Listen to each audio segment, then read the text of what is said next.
Hasreti gelip sınırandır, duman gelip dolananda dağlara, hayal uçur uzaktaki çağlara.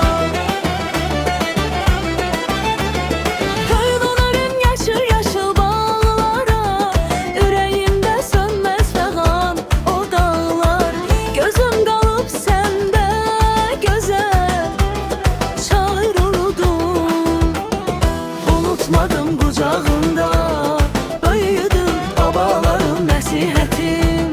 Öğüdüm her karşı her taşı, bir öğüdüm vətən deyip könlüm her dem sızıldar.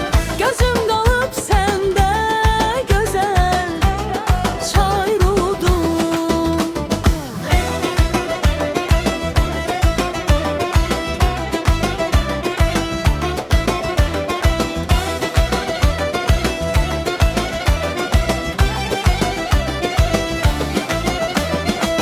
Biloninin yamacında izim var, fəxr istəmədətide gözüm var. Hampon üçün ürəyimdə sözüm var, qulaqların nəğmə deyib pıçıldar.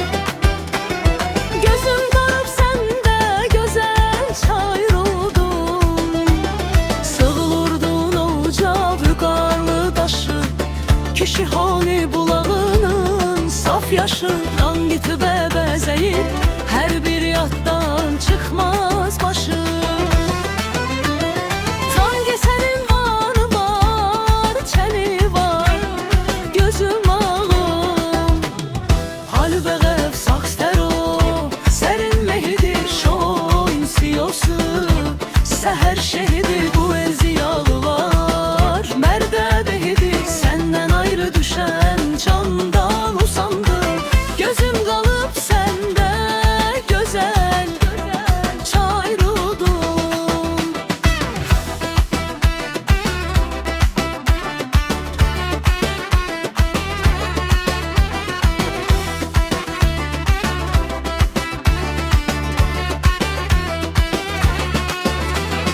Uzaklarda günüm keçsən ığıraqlı, ruhum sənə bağlı, sənə soraqlı. Talış dağlarında çırağı haqlı, nazim deyir. Sensiz geçen her bir günüm qürbətdir, vətənim sən, canımsan sən, şair oldum.